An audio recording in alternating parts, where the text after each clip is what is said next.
നമസ്കാരം.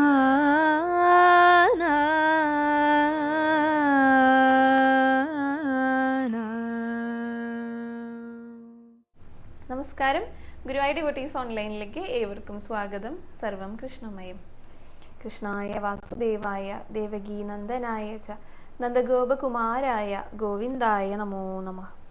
ഇന്ന് ഗുരുവായൂർ ക്ഷേത്രോത്സവം 3-ാം ദിവസമാണ് കേട്ടോ. അപ്പം ഇന്നും നമ്മൾ കഞ്ഞി കുടിക്കാനായിട്ട് പോകുന്നുണ്ട്. ഇന്നലെ കഞ്ഞികുടിയുടെ വീഡിയോ ഒക്കെ എല്ലാവരും കണ്ടിട്ടുണ്ടെന്ന് വിശ്വസിക്കുന്നു. എന്നെ എന്താ കാണാഞ്ഞെന്ന് പലരും ചോദിച്ചിട്ടുണ്ടായിരുന്നു കേട്ടോ. ഇന്നലെ എനിക്ക് പോകാനായിട്ട് സാധിച്ചില്ല. ഇന്നും എന്നെ കാണാൻ പറ്റില്ല. നാളെ മുതൽ നമുക്ക് ഒരുമിച്ച് കഞ്ഞി കുടിക്കാം കേട്ടോ. അപ്പോൾ കഞ്ഞികുടിയുടെ വീഡിയോ ഒക്കെ ഉണ്ട്. പിന്നെ ഗുരുവായൂർ ക്ഷേത്രത്തിലെ ഇന്നത്തെ ക്ഷേത്ര ചടങ്ങുകളൊക്കെ ഇന്നലത്തെ പോലെ തന്നെയാണ് കേട്ടോ. 3 നേരം കാഴ്ച ശീവേലിയുണ്ട്, പിന്നെ ചാക്യാർകൂത്തുണ്ട്, പാഠകമുണ്ട്, പിന്നെ ഭഗവാനെ എഴുന്നള്ളിച്ച് വെക്കുന്നതും സുവർണപ്പഴുക്കാ മണ്ഡപത്തിൽ. ഇതൊക്കെ കാണാനായിട്ട് നിരവധി ഭക്തജനങ്ങളാണ് കേട്ടോ. ഇന്നലെയൊക്കെ നല്ല തിരക്കുണ്ടായിരുന്നു. കാരണം ഭഗവാൻ ഒരു രാജാവിനെ പോലെ രാജകീയ പ്രൗഢിയിലാണ് തൻ്റെ ഭക്തജനങ്ങൾക്ക് അനുഗ്രഹം നൽകാനായിട്ട് എഴുന്നള്ളിയിരിക്കുന്നത്. അപ്പം അതുകൊണ്ട് തന്നെ ഭഗവാനെ തൊട്ടടുത്ത് നിന്ന് കാണാനായിട്ട് സാധിക്കുക, ഭഗവാനെ അനുഗ്രഹം നേരിട്ട് ഏറ്റുവാങ്ങാനായിട്ട് സാധിക്കുക, വിശേഷപ്പെട്ട ദിവസങ്ങൾ. അപ്പോൾ അതൊക്കെ കൂടിയിട്ട് നിറയെ ഭക്തരാണ് ഭഗവാനെ കാണാനായിട്ട് ഇന്നലെ എത്തിയിട്ടുണ്ടായിരുന്നത്. ഇനി വരുന്ന ദിവസങ്ങളിലൊക്കെ നല്ല ഭക്തജന തിരക്ക് തന്നെയായിരിക്കും ഉണ്ടായിരിക്കും കേട്ടോ. അപ്പം അകത്താണെങ്കിലും അതെ, പുറത്താണെങ്കിലും അതെ. പുറത്ത് നിരവധി പരിപാടികളാണ് സ്റ്റേജുകളിൽ നടക്കുന്നത്. മേൽപ്പത്തൂർ ഓഡിറ്റോറിയത്തിലാണെങ്കിലും താൽക്കാലികമായിട്ട് നിർമ്മിച്ചിട്ടുള്ള 3 സ്റ്റേജുകൾ വേറെയുണ്ട്. അവിടെ ആണെങ്കിലും അതെ, ഇങ്ങനെ ഇടതടവില്ലാതെ ഇങ്ങനെ കണ്ടിന്യൂസ് ആയിട്ട് ഓരോരോ പരിപാടികൾ നടക്കുക. അത് കാണാനും അതെ നിരവധി ഭക്തരെ എത്തിയിട്ടുണ്ട്. ഇപ്പോൾ കച്ചേരികളുണ്ട്, അതുപോലെ അഷ്ടപതിയുണ്ട്, സംഗീത കച്ചേരികൾ, പിന്നെ അതുകൂടാതെ പലതരത്തിലുള്ള നൃത്താവിഷ്കാരങ്ങളുണ്ട്. നമ്മൾ സപ്തമാതൃക്കളെ കുറിച്ച് പറഞ്ഞല്ലോ. സപ്തമാതൃക്കളുടെ ഒരു നൃത്താവിഷ്കാരമൊക്കെ ഉണ്ട് കേട്ടോ ഇന്നത്തെ ദിവസം. പിന്നെ തോൽപ്പാവക്കൂത്ത്, പിന്നെ ഓരോ സ്റ്റേജ്, ഇപ്പോൾ തിരുവാതിരക്കളി ആ നന്ദനം സ്റ്റേജിലാണെങ്കിലും വൃന്ദാവനം സ്റ്റേജിലാണെങ്കിലും തിരുവാതിരക്കളിയൊക്കെ വളരെ ഗംഭീരമായിട്ട് തന്നെ നടക്കുന്നുണ്ട്. നമ്മൾ മുൻപ് പറഞ്ഞിട്ടുണ്ടായിരുന്നു ഈ ഉത്സവകാലത്ത് തിരുവാതിരയ്ക്ക് രജിസ്റ്റർ ചെയ്യേണ്ട കാര്യങ്ങളെ കുറിച്ചൊക്കെ. അപ്പോൾ രജിസ്റ്റർ ചെയ്തവരെ ഭഗവാന് മുന്നിൽ തിരുവാതിര ഇങ്ങനെ ആ കൈകൊട്ടികൾ ഇങ്ങനെ അവതരിപ്പിച്ചുകൊണ്ടിരിക്കാം, ഒരു സമയം പോലും ആ ഒരു ബ്രേക്ക് ഇല്ലാതെ. കാരണം അവർക്ക് അത്ര ഇഷ്ടമാണ് അവതരിപ്പിക്കാനായിട്ട്. ഇപ്പോൾ തിരുവാതിര കളിക്കുന്നവരാണെങ്കിലും മേൽപ്പത്തൂർ ഓഡിറ്റോറിയത്തിലുള്ളവരാണെങ്കിലും വൈഷ്ണവൻ സ്റ്റേജിൽ അവതരിപ്പിക്കുന്നതാണെങ്കിലും എല്ലാം വളരെ ഭക്തിയോട് കൂടിയിട്ട് നമ്മുടെ ഭഗവാന് മുന്നിൽ അവതരിപ്പിച്ചുകൊണ്ടിരിക്കുക. അങ്ങനെ നിരവധി കാഴ്ചകളാണ് ഈ ഉത്സവകാലത്ത് ഗുരുവായൂർ വന്നു കഴിഞ്ഞാൽ കാണാനായിട്ട് സാധിക്കുക. അപ്പോൾ എല്ലാവരും ഒന്നുകൂടെ ഉത്സവ കാഴ്ചകളൊക്കെ കാണാനായിട്ട്. അപ്പോൾ ഇന്ന് നമുക്ക് കഞ്ഞി കുടിക്കുന്ന ആ കാഴ്ചകളിലേക്ക് കടക്കാം.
കഞ്ഞിക്കുടിയൊക്കെ കണ്ടിട്ടുണ്ട് എന്ന് വിചാരിക്കുന്നു. എല്ലാവരുടെയും മനസ്സും വയറും ഒക്കെ നിറഞ്ഞിട്ടുണ്ടെന്ന് വിചാരിക്കുന്നു. അപ്പോൾ ഇന്നലത്തെ വീഡിയോ ഒക്കെ കണ്ടിട്ട് പലരും കഞ്ഞി കുടിക്കാനായിട്ട് എത്തിയിട്ടുണ്ടായിരിക്കും. അപ്പോൾ കഞ്ഞി കുടിച്ചവരൊക്കെ വീഡിയോയ്ക്ക് ചുവടെയായിട്ട് കമൻറ്റ് ചെയ്യുക കേട്ടോ. ഇന്ന് വരാനായി പോകുന്നവരെ, ഈ വരും ദിവസങ്ങളിലൊക്കെ വരാനായി പോകുന്നവരും കമൻറ്റ് ചെയ്യുക. വരാനായിട്ട് സാധിക്കാത്തവർക്ക് അടുത്ത വർഷം വരാനായിട്ട് ഗുരുവായൂരപ്പൻ അനുഗ്രഹിക്കട്ടെ, അത്രേ പറയാനായിട്ടുള്ളൂ. ഭഗവാന്റെ അടുത്ത് നന്നായി പ്രാർത്ഥിക്കാം കേട്ടോ. അപ്പോൾ ഇനി നമുക്ക് ഇന്നലത്തെ ഭഗവാന്റെ ഉച്ചപൂജ അലങ്കാരം ഒന്ന് പറയാം. ഇന്നലെ ഗുരുവായൂരപ്പനെ നല്ല സന്തോഷത്തിൽ നിൽക്കുകയാണ്.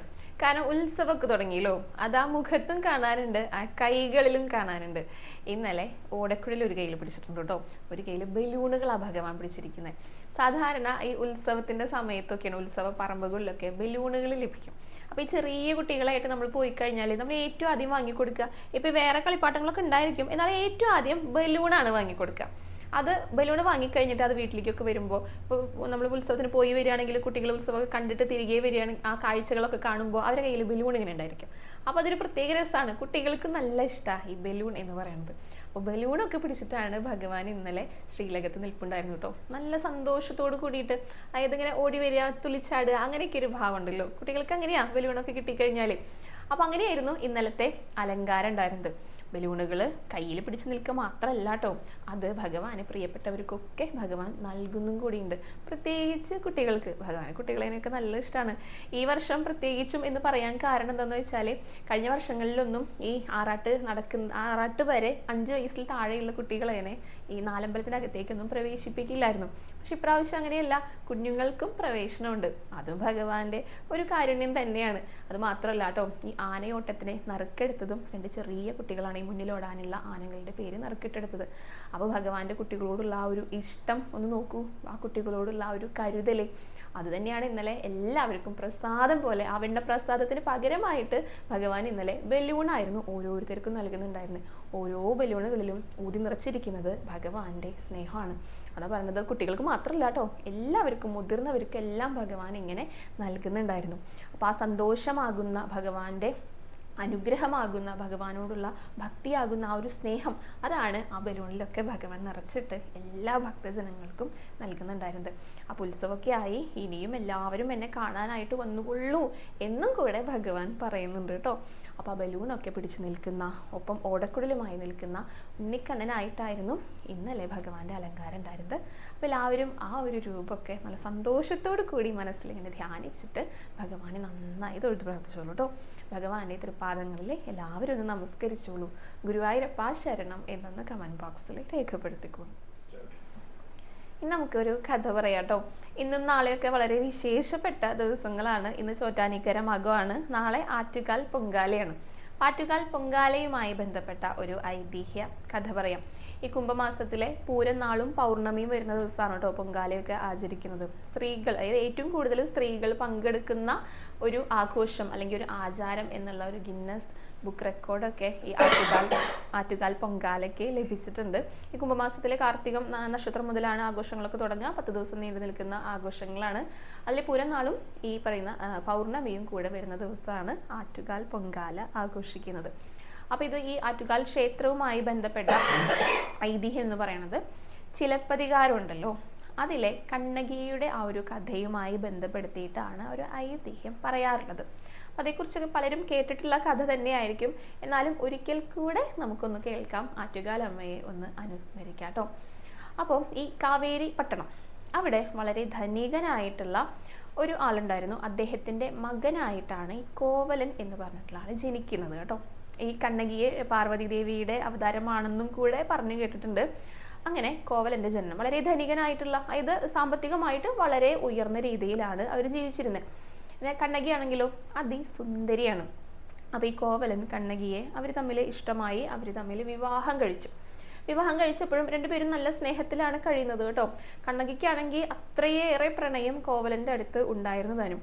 വളരെ സന്തോഷത്തോടു കൂടിയിട്ട് അവരുടെ ദാമ്പത്യ ജീവിതം ഇങ്ങനെ മുന്നോട്ട് പോകുന്ന ആ ഒരു സമയത്താണ് ഈ കോവലനെ വേറൊരു സ്ത്രീയുമായിട്ടൊരു മാധവി എന്നു പേരുള്ള ഒരു നർത്തകി ഉണ്ടായിരുന്നു, അവരുമായിട്ടൊരു അടുപ്പം വന്നത്. അപ്പോൾ ഈ അടുപ്പം ഇങ്ങനെ ക്രമേണ വളർന്നിട്ട് ഇങ്ങനെ പതുക്കെ കണ്ണകിയിൽ നിന്ന് ഇദ്ദേഹം ഇങ്ങനെ അകന്നു പോകാനായിട്ട് തുടങ്ങി. കണ്ണകിക്ക് അത് മനസ്സിലാവുകയൊക്കെ ചെയ്തു കേട്ടോ. പക്ഷെ അവരങ്ങനെ നിർബന്ധപൂർവ്വം പിടിച്ചു കൊണ്ടുവരിക ആ ഒരു രീതിയിലൊന്നും ആയിരുന്നില്ല. തൻ്റെ ഭർത്താവ് എന്നെങ്കിലും തന്നോടുള്ള ആ ഒരു ഇഷ്ടം, അല്ലെങ്കിൽ തനിക്ക് അദ്ദേഹത്തോടുള്ള ആ ഒരു ഇഷ്ടം അത് സത്യസന്ധമാണ് എന്ന് മനസ്സിലാക്കിക്കൊണ്ട് തിരികെ വരും എന്നുള്ള ഒരു പ്രതീക്ഷയായിരുന്നു. ആ ഒരു പ്രാർത്ഥന മാത്രമേ കണ്ണകിക്ക് ഉണ്ടായിരുന്നുള്ളൂ. പക്ഷെ കോവലനാകട്ടെ അതൊന്നും ശ്രദ്ധിച്ചില്ല. അപ്പൊ ഈ മാധവിയുടെ സൗന്ദര്യത്തിലെ മുഴുകിയിട്ട്, അത് അങ്ങനെയാണല്ലോ, അപ്പുറത്തുനിന്ന് വളരെ അട്രാക്റ്റീവ് ആയിട്ടുള്ള ഒരാളുണ്ടെങ്കിൽ ചിലപ്പോൾ അങ്ങനെയൊക്കെ ഉണ്ടാകാനായിട്ട് സാധ്യത കൂടുതലാണ്. എല്ലാവരും അങ്ങനെയല്ല കേട്ടോ. പക്ഷെ കോവലന് അങ്ങനെ ഒരു അബദ്ധം സംഭവിച്ചു. അദ്ദേഹം എന്ത് ചെയ്തു, ഈ മാധവിയുടെ കൂടെ അവർ വേറൊരു ഗൃഹത്തിലേക്ക് പോയിട്ട് താമസം ആരംഭിച്ചു. കണ്ണകിയെ ഒറ്റപ്പെടുത്തി. അത് പക്ഷേ കണ്ണകിക്ക് വളരെ സങ്കടമാണ് ഉണ്ടാക്കിയെന്ന്. അതായത് ആ കണ്ണീര് തോരാത്ത ഒരു സമയം ഉണ്ടായിരുന്നില്ല എന്ന് വേണം പറയാനായിട്ട്. തൻ്റെ ഭർത്താവിൻ്റെ ആ ഒരു അകൽച്ചയിൽ വളരെ സങ്കടത്തോട് കൂടിയിട്ടാണ് കണ്ണകി കഴിഞ്ഞിരുന്നത്. അപ്പോൾ ഈ കോവലനും മാധവിയാണെങ്കിലോ അവരുടെ, കാരണം ധനം ഒരുപാടുണ്ടല്ലോ, അവരുടെ ആ ഒരു സുഖ സൗകര്യങ്ങളിൽ മുഴുകിയിട്ട് അത്രയും ആനന്ദത്തോടെയുള്ള ഒരു ജീവിതമാണ് അവരിങ്ങനെ മുന്നോട്ട് കൊണ്ടുപോയിരുന്നത്. ഏതുവരെ? ഈ കോവലൻ്റെ കയ്യിലുള്ള ധനമെല്ലാം കഴിയുന്നത് വരെ. കാരണം ആ മാധവിയുടെ ലക്ഷ്യവും അത് തന്നെയായിരുന്നു. പൈസ എന്താ പറയുക, മോഷ്ടിച്ചെടുക്കുക അല്ലെങ്കിൽ സ്വന്തമാക്കുക എന്നുള്ള ആ ഒരു ഘട്ടം വരെ അത് തുടർന്നു. ഈ കോവലൻ്റെ കയ്യിൽ നിന്ന് എല്ലാം നഷ്ടപ്പെട്ടു. അപ്പോൾ എന്ത് ചെയ്തു, ഈ മാധവി കോവലനെ ഉപേക്ഷിച്ചു. അപ്പോഴാണ് കോവലന് മനസ്സിലായത് ഇതായിരുന്നില്ല യഥാർത്ഥ സ്നേഹം. തൻ്റെ പ്രിയപ്പെട്ട പത്നിയുടെ അടുത്തേക്ക് ആ കണ്ണകിയുടെ സ്നേഹം മനസ്സിലാക്കിയിട്ട് തിരികെ വരികയാണ്. അപ്പോൾ കണ്ണകിക്ക് സന്തോഷമാണ്. ഉണ്ടാക്കിയ തൻ്റെ പ്രാർത്ഥന ഫലിച്ചുവല്ലോ, തൻ്റെ ഇഷ്ടം മനസ്സിലാക്കിക്കൊണ്ട്, അദ്ദേഹത്തിൻ്റെ തെറ്റ് മനസ്സിലാക്കിക്കൊണ്ട് തൻ്റെ അടുത്തേക്ക് വന്നുവല്ലോ എന്ന് വിചാരിച്ച് കണ്ണകി അദ്ദേഹത്തെ സ്വീകരിക്കുകയാണ് ചെയ്തത് സന്തോഷത്തോട് കൂടിയിട്ട്. അപ്പോൾ അങ്ങനെ കണ്ണകി പറഞ്ഞു സാരമില്ല, ഇദ്ദേഹവും മാപ്പ് അപേക്ഷിച്ചിട്ടോ, കാരണം തനിക്ക് അങ്ങനെ ഒരു തെറ്റ് സംഭവിച്ചു പോയി, അങ്ങനെ ചെയ്യാൻ പാടില്ലായിരുന്നു എന്നൊക്കെ പറഞ്ഞിട്ട് അവർ രണ്ടുപേരും പിന്നെയും ഒരുമിച്ചു. പിന്നെ മുന്നോട്ട് ജീവിക്കാനായിട്ട് ഈ പഴയ പോലത്തെ സ്ഥിതി ഒന്നും അല്ല പിന്നീട് ഉണ്ടായിരുന്നത്. കാരണം അവരുടെ കയ്യിലുള്ള എല്ലാ ധനവും കഴിഞ്ഞു പോയിട്ടുണ്ടായിരുന്നു. അപ്പം ഇനി എന്താ ചെയ്യുക മുന്നോട്ടുള്ള ജീവിതത്തിന് എന്നങ്ങനെ ആലോചിച്ചിരിക്കുന്ന സമയത്താണ് കണ്ണകി അദ്ദേഹത്തിൻ്റെ അടുത്ത് പറഞ്ഞത്. കണ്ണകിയുടെ കയ്യിലെ വിലമതിക്കാനാകാത്ത 2 ചിലമ്പുകൾ ഉണ്ടായിരുന്നു കേട്ടോ. അത് അത്രയും വിലപ്പെട്ട, അത്രയും മൂല്യമുള്ള ചിലമ്പായിരുന്നു. അതിന് ഉള്ളിലെ പവിഴമായിരുന്നു നിറച്ചിട്ടുണ്ടായിരുന്നത്. അപ്പോൾ ആ ഒരു അവസ്ഥ വന്നപ്പോൾ കണ്ണകി എന്ത് ചെയ്തു, ഒരു ചിലമ്പെടുത്തിട്ട് കോവലൻ്റെ കയ്യിൽ കൊടുത്തിട്ട് പറഞ്ഞു, ഇത് കൊണ്ടുപോയി വിറ്റ് കഴിഞ്ഞാൽ അതിൽ നിന്ന് പണം കിട്ടും. അപ്പോൾ അത് ഉപയോഗിച്ചിട്ട് നമുക്ക് മുന്നോട്ടുള്ള ജീവിതം എങ്ങനെയാണോ ചെയ്യേണ്ടത് അതേപോലെ ചെയ്യാം എന്ന് പറഞ്ഞിട്ട് ഈ ചിലമ്പ്, പവിഴം നിറച്ചിട്ടുള്ള കണ്ണകിയുടെ വിലമതിക്കാനാകാത്ത ആ ഒരു ചിലമ്പ് കോവലന് നൽകി. കോവലനാകട്ടെ അത് വിൽക്കാനായിട്ട് കൊണ്ടുപോകുകയാണ്. അങ്ങനെ കോവലൻ പാണ്ഡ്യ രാജധാനിയായിട്ടുള്ള മധുരയിലെത്തി. അവിടെ എത്തിയിട്ട് ഈ ചിലമ്പ് വിൽക്കണമല്ലോ, എന്നാലല്ലേ പണം ലഭിക്കുള്ളൂ. വിൽക്കാനായി പുറപ്പെട്ടപ്പോഴാണ് മനസ്സിലായത് അവിടുത്തെ ആ രാജ്ഞിയുടെ ഒരു ചിലമ്പ് മോഷണം പോയിട്ടുണ്ടായിരുന്നു. അപ്പോൾ ആ മോഷണം പോയിട്ടുള്ള ചിലമ്പ് ഒരാൾ ചിലമ്പായിട്ട് കൊണ്ടുവരുമ്പോൾ എല്ലാവരും അറിഞ്ഞിട്ടുണ്ടാവുമല്ലോ. അപ്പോൾ എല്ലാവരും അതാണോ എന്നുള്ള ഒരു സംശയം പ്രകടിപ്പിക്കും. അപ്പോൾ ഈ ഒരു ചിലമ്പ്, അതായത് കണ്ണകിയുടെ ചിലമ്പിനും ആ രാജ്ഞിയുടെ ചിലമ്പിനും ഏകദേശം സാമ്യങ്ങളൊക്കെ ഉണ്ടായിരുന്നു. അങ്ങനെ ഭടന്മാരൊക്കെ വിവരം അറിയിച്ചിട്ട് അവർ വന്നിട്ട് ഈ കോവലനെ കൊണ്ടുപോകുകയാണ് ചിലമ്പോട് കൂടിയിട്ട്. അവിടെ എത്തിയപ്പോൾ ഈ ചിലമ്പിന് അതേപോലെ തന്നെയാണ് രൂപസാദൃശ്യമൊക്കെ ഉള്ളത്. അപ്പോൾ ചിലമ്പ് ഈ കോവലൻ മോഷ്ടിച്ചു, ഇതൊരു കള്ളനാണ് എന്നുള്ള രീതിയിൽ അപ്പോൾ തന്നെ ആ രാജാവ് കോവലൻ്റെ തലയെറുത്തിട്ട് വധിക്കുക ചെയ്ത്. അപ്പോൾ ഇതൊക്കെ അറിഞ്ഞിട്ട് കണ്ണകി രോഷാകുലയായിട്ട് സങ്കടവും ദേഷ്യവും ഒക്കെ ആയിട്ടാണ് ആ ഒറ്റ ചിലമ്പ്, വേറൊരു ചിലമ്പും കൂടെ ഉള്ളൂ, ഒറ്റ ചിലമ്പുമായിട്ട് ഓടി വരുന്നത് രാജധാനിയിലേക്ക്. എന്നിട്ട് രാജാവിൻ്റെ മുഖത്ത് നോക്കിയിട്ട് ആ ചിലമ്പ് വലിച്ചെറിഞ്ഞിട്ടാണ് പറയണത്. അദ്ദേഹം നിരപരാധിയാണ് എന്നാണ് പറയണത്. രാജ്ഞിയുടെ ചിലമ്പ് ഇതുപോലത്തെ ആണോ? എൻ്റെ ചിലമ്പിനുള്ളിലെ പവിഴമാണ്, രാജ്ഞിയുടെ ചിലമ്പിനുള്ളിൽ എന്താണെന്ന് ചോദിച്ചിട്ടാണ് വലിച്ചെറിയണത്. അപ്പോൾ ഈ ചിലമ്പ് പൊട്ടിയപ്പോൾ അതിൽ നിറയെ പവിഴമാണെന്ന് അറിഞ്ഞിട്ടുണ്ടായിരുന്നു. ഇതെല്ലാം പുറത്തു പോയി രാജ്ഞിയുടെ ചിലമ്പിനുള്ളിലാണെങ്കിലോ അതിലെല്ലാം മുത്തുകളുമായിരുന്നു. അപ്പോഴാണ് അവർ ചെയ്തത് തെറ്റാണ് എന്ന് മനസ്സിലായത്. കാരണം ഈ ജീവൻ നഷ്ടപ്പെട്ടു, ഈ കോവലനെ വധിച്ചു കഴിഞ്ഞിരിക്കുന്നു. അപ്പോൾ ഈ ജീവനാണ് തിരികെ വേണം എന്ന് കണ്ണകി പറയുന്നത്, അതാർക്കെങ്കിലും കൊടുക്കാനായിട്ട് സാധിക്കുമോ? അപ്പോൾ ആ ഒരു സങ്കടത്തിൽ നീറിയിട്ടാണ് ആ ഒരു രാജാവും രാജ്ഞിയും മരിച്ചത് എന്ന് പറയുന്നുണ്ട്. എന്നിട്ടും കണ്ണകിയുടെ രോഷമൊന്നും അവിടെ അടങ്ങിയില്ല കേട്ടോ. ആ ഒരു മധുര നഗരം ചുട്ടെരിയട്ടെ എന്ന് പറഞ്ഞിട്ടാണ് ശപിക്കണത്. അപ്പോൾ കണ്ണകിയുടെ ആ ഒരു പാതിവൃത്യത്തിൻ്റെ ശക്തിയിൽ എല്ലാം കത്തി ചാമ്പലാകാണ്. അങ്ങനെ എല്ലാം അഗ്നിക്കിരയാക്കിയിട്ട് രോഷാകുലയായിട്ടാണ് കണ്ണകി അവിടെ നിന്ന് വരുന്നത്. ആ വരുന്നത് നേരെ കൊടുങ്ങല്ലൂർക്കാണ്. അത് കന്യാകുമാരി വഴി ആറ്റുകാൽ എത്തിയപ്പോൾ അവിടെ ഒന്ന് ശാന്ത സ്വരൂപം സ്വീകരിച്ചിട്ട് ഒരു ചെറിയ പെൺകുട്ടിയായിട്ട് കണ്ണകി മാറി. അങ്ങനെ ഈ പെൺകുട്ടി ഒരു കാരണവർക്ക് ദർശനം നൽകുകയാണ്. മുല്ലുവീട്ടിൽ നിന്നും പറയുന്നുണ്ട്, മുല്ലൂരിൽ നിന്നും പറയുന്നുണ്ട് കേട്ടോ. ആ ഒരു തറവാട്ടിലെ കാരണവരായിരുന്നു അദ്ദേഹം. വലിയൊരു ദേവീ ഭക്തനാണ്. കിള്ളിയാട്ടിൽ ഇങ്ങനെ സ്നാനം ചെയ്തുകൊണ്ടിരിക്കുന്ന സമയത്താണ് ഒരു ചെറിയ പെൺകുട്ടി അക്കരയ്ക്ക് കയറ്റി വിടുമോ, അതായത് അവർ വഴി കാണിക്കുമോ എന്നാണ് ചോദിച്ചത്. അപ്പോൾ ഈ പെൺകുട്ടീനെ കണ്ടപ്പോൾ നല്ല തേജസ്വി ആയിട്ടുള്ള ഒരു കുട്ടിയാണ്. അപ്പോൾ ഈ കുട്ടിയെ മുൻപ് കണ്ടിട്ട് പരിചയമൊന്നുമില്ല. ഈ കുട്ടി പറഞ്ഞ പോലെ അതിന് വഴി കാണിച്ചു കൊടുത്തു. എന്നിട്ട് അതിനെ വീട്ടിലേക്ക് കൊണ്ടുപോവുക ചെയ്തത്. കാരണം ഇത് അറിയില്ല എവിടുന്ന് വന്ന കുട്ടിയാണെന്നൊന്നും. അപ്പോൾ വീട്ടിലേക്ക് കൊണ്ടുപോയിട്ട് ഇരുത്തി. അങ്ങനെ കുറച്ച് കഴിഞ്ഞപ്പോൾ ഈ കുട്ടീനെ കാണാനുമില്ല. ഈ കുട്ടി അപ്രത്യക്ഷമായി. അപ്പോൾ ഇദ്ദേഹത്തിൻ്റെ മനസ്സിൽ എന്തെങ്കിലും തോന്നിയിട്ടുണ്ടായിരിക്കണം. സ്വപ്നത്തിലെ ഭഗവതി ദർശനം നൽകി. ഞാനിങ്ങനെ ഭഗവതിയാണ്, അതിപരാശക്തിയാണ്, എന്നെ ഇവിടെ കുടിയിരുത്തണം എന്ന് പറഞ്ഞിട്ട് ഒരു സ്ഥാനമൊക്കെ കാണിച്ചു കൊടുക്കാമെന്ന് പറഞ്ഞിട്ടുണ്ടായിരുന്നു സ്വപ്നത്തിൽ. അങ്ങനെ ഭഗവതി കാണിച്ചു കൊടുത്ത ആ ഒരു സ്ഥാനത്താണ് ആറ്റുകാലമ്മയുടെ പ്രതിഷ്ഠ നടത്തിയത് എന്നാണ് പറയണത്. അപ്പോൾ കണ്ണകിയാണ് ആറ്റുകാലമ്മ എന്ന് പറയാറുണ്ട് കേട്ടോ. എന്നിരുന്നാലും ആ ഒരു ഭാവം അങ്ങനെ പേടിപ്പെടുത്തുന്ന ഭാവമല്ല, മാതൃസ്വരൂപമാണ് ഭഗവതിക്ക് എന്നാണ് പറയുക. എന്തൊക്കെ ആഗ്രഹങ്ങളുമായിട്ട് നമ്മൾ ഭഗവതിയുടെ അടുത്ത് പോകുകയാണെങ്കിലും അതെല്ലാം സാധിപ്പിച്ചു തരും. അതുകൊണ്ടാണ് ഇത്രയേറെ സ്ത്രീ ഭക്തജനങ്ങൾ ആറ്റുകാലമ്മയ്ക്ക് പൊങ്കാല ഇടുന്നത് എന്ന് വിശ്വാസം. അപ്പോൾ ഒന്ന് ആ ഒരു എന്താ പറയുക, ദേഷ്യത്തിലെ കോപത്തിലൊക്കെയാണ് ഭഗവതി വന്നതെങ്കിലും കൂടിയിട്ട് ഒന്ന് തണുപ്പിച്ചിട്ടാണ് കുടിയിരുത്തിയിരിക്കുന്നതെന്നും കൂടെ പറഞ്ഞു കേട്ടിട്ടുണ്ട് കേട്ടോ. അപ്പോൾ ഈ പൊങ്കാലയൊക്കെ ഇട്ട് കഴിഞ്ഞാൽ പൊങ്കാലയൊക്കെ സമർപ്പിക്കുന്നത് ഭഗവതിക്ക് നല്ല സന്തോഷമാണ് നൽകുക. അതുകൊണ്ടാണ് എല്ലാ ആഗ്രഹങ്ങളും ഭക്തജനങ്ങളുടെ ഭഗവതി നടത്തിക്കൊടുക്കുന്നത് എന്ന് പറയാറുണ്ട്. അപ്പോൾ ഈ ദിവസങ്ങളിലൊക്കെ ഇപ്പോൾ ഈ 9 ദിവസങ്ങളിലായിട്ടാണ് ഉത്സവമൊക്കെ നടക്കുക എന്ന് പറയാറുണ്ടല്ലോ. ഈ ഓരോ ദിവസങ്ങളിലും ഈ കണ്ണകിയുടെ ഈ കഥയാണ്, ചിലപ്പതികാരത്തിലെ കഥയാണ് അവിടെ പാടാറുള്ളത്. അപ്പോൾ അതൊക്കെയാണ് കണ്ണകിയുമായി ബന്ധം ഉണ്ട് എന്ന് പറയുന്നതിനുള്ള ഒരു കാരണമായിട്ട് പറയുന്നത് കേട്ടോ. അപ്പോൾ ആറ്റുകാലമ്മയുടെ പൊങ്കാലയാണ് നാളെ ആഘോഷിക്കുന്നത്. പല സ്ഥലങ്ങളിൽ നിന്നാണ് പൊങ്കാല ഇടാനായിട്ട് ഭക്തജനങ്ങൾ അവിടെ തിരുവനന്തപുരത്തേക്ക് ഒഴുകിയെത്തുക. ആ ക്ഷേത്രത്തിൻ്റെ പരിസരം മാത്രമല്ല, പോയിട്ടുള്ളവർക്ക് തീർച്ചയായിട്ടും അറിയുന്നുണ്ടായിരിക്കും. നമ്മളിപ്പോൾ ന്യൂസ് ചാനലിലും പത്രത്തിലും ഒക്കെ കണ്ടിട്ടുണ്ടായിരിക്കും. റെയിൽവേ സ്റ്റേഷനിൽ പോലും എവിടെയാണോ ഇറങ്ങുന്നത് അവിടെ ഇരുന്നിട്ട് പൊങ്കാല സമർപ്പിക്കും ഭക്തജനങ്ങൾ. അത്രയേറെ തിരക്കായിരിക്കും. അപ്പോൾ അങ്ങനെ പോകാൻ സാധിക്കാത്തവർ വീട്ടിലിരുന്നു കൊണ്ടും ആറ്റുകാലമ്മയെ മനസ്സിൽ ധ്യാനിച്ചുകൊണ്ട് പൊങ്കാല സമർപ്പിക്കാറുണ്ട്. അത്രയേറെ വിശേഷമാണ് എന്ന് പറയും. അപ്പോൾ ഈ സ്ത്രീകൾക്ക്, പ്രത്യേകിച്ച് പെൺകുട്ടികൾക്ക്, ചെറിയ കുട്ടികൾക്ക്, സ്ത്രീകൾക്ക്, വൃദ്ധർക്ക്, അവർക്ക് പ്രാർത്ഥിച്ചു കഴിഞ്ഞാൽ എല്ലാ പ്രാർത്ഥനകളും നടത്തിത്തരും ഭഗവതി എന്നാണ് പറയുക. അത്രയും ശക്തി സ്വരൂപിണിയാണ്, അത്രയും ഭക്തവത്സലയും കൂടെയാണ്. എല്ലാവർക്കും ആറ്റുകാലമ്മയുടെ അനുഗ്രഹം ഉണ്ടാകട്ടെ കേട്ടോ. അപ്പോൾ ഇത്രയൊക്കെ കാര്യങ്ങളാണ് ഇന്നത്തെ വീഡിയോയിൽ ഉൾക്കൊള്ളിച്ചിരിക്കുന്നത്. കഥയൊക്കെ എല്ലാവർക്കും ഇഷ്ടപ്പെട്ടിട്ടുണ്ട് എന്ന് തന്നെ കരുതുകയാണ് കേട്ടോ. അപ്പോൾ ഗുരുവായൂരപ്പൻ്റെ അനുഗ്രഹം ലഭിക്കുന്നതോടൊപ്പം ഭഗവതി അമ്മയുടെ അനുഗ്രഹം നമുക്ക് എല്ലാവർക്കും ഉണ്ടാകട്ടെ. ഭഗവതിയിലൂടെ ഭഗവാനിലേക്ക്, അങ്ങനെയാണല്ലോ പറയാം. അപ്പോൾ ഉത്സവം കാണാനായിട്ട് ആഗ്രഹിക്കുന്നവർക്ക് ഇനിയും വൈകിട്ടില്ല, ഈ ദിവസങ്ങളിലൊക്കെ ഗുരുവായൂർക്ക് വരാം. അപ്പോൾ എല്ലാവരും വന്നോളൂ കേട്ടോ. ഇന്നത്തെ വീഡിയോ ഇവിടെ അവസാനിക്കുകയാണ്. ഇനി പുതിയ വിശേഷങ്ങളൊക്കെ ആയിട്ട്, ഉത്സവ വിശേഷങ്ങളൊക്കെ ആയിട്ട് നാളത്തെ വീഡിയോയിൽ കാണാം. ഹരേ കൃഷ്ണ, ഹരേ ഗുരുവായൂരപ്പ.